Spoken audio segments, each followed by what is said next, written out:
Good afternoon, everybody. Well, it's Friday afternoon today, yesterday being the Solemnity of the Ascension. Hopefully you noticed that we had an extra Mass celebrated for that feast, which is still up there if those of you would like to join in, haven't done so yet. I just thought it would be good to have another short message, a word of encouragement, as our attention this weekend turns to St Mary's. Last weekend we were thinking about the children at Bishop Eton who would have been making their first communion. I hope you've noticed, I've even gone to the trouble to put the St Mary's Paschal candle back, so that will be ready for the Mass that we will celebrate tomorrow in preparation for the feast of Sunday, the 7th Sunday of Easter on the day afterwards. In fact, it would have been tomorrow, Saturday, that another, I think it's 24 children from St Mary's would have been making their first Holy Communion. And then I think maybe it's 25. Anyway, it doesn't matter. I've got all the names and I shall read them out during the Mass. And then 2 weeks after that, because we would have been having half term now, there are 2 more Masses that would have been at St Mary's. So I think we get about another 35 or so that we'll remember that weekend too.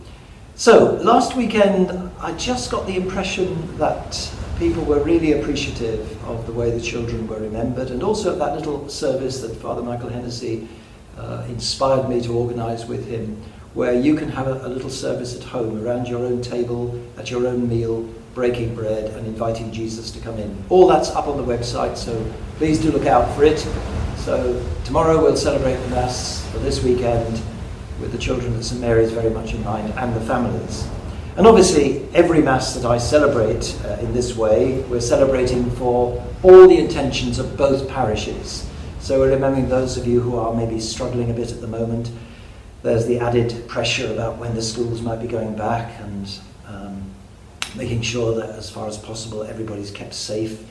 And those of you who are acting as teachers at home, as parents, I know sometimes that can become a little bit stressful, so we're keeping you in our prayers. We are aware of all this, and we do pray that the Lord will be with you and help you during this time.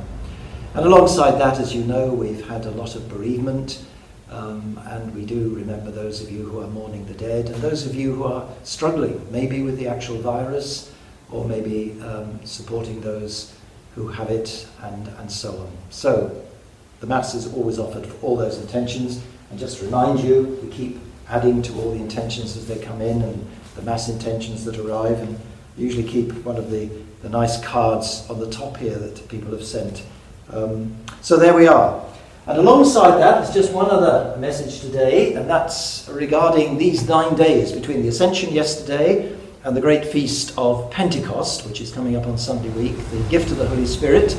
We think of how those apostles waited in the upper room, which is one reason why I'm always saying to the children at First Communion time, we're upper room people, we're invited to be with Jesus just as he was with the apostles, listen to what he's got to say, and remember he promised the gift of the Spirit, and they went back to the upper room, we're told, in the Acts of the Apostles, and waited, and the Holy Spirit came. So our Dean, Father Stephen Pritchard, has organised the deanery, pastoral area, to have a little service organised for each day this week. So do look out for that as well on the website, and different parishes are dealing with the different days. And indeed, I've arranged with some of the team down at St Mary's, led by David Delaney, and 1 or 2 others are going to put together the service for St Mary's. So I think that's all the news for now. Look forward to celebrating the Mass tomorrow, and in the meantime, be like the apostles, waiting in hope that the Holy Spirit will come and give us all the wisdom we need to deal with this difficult time. God bless you all.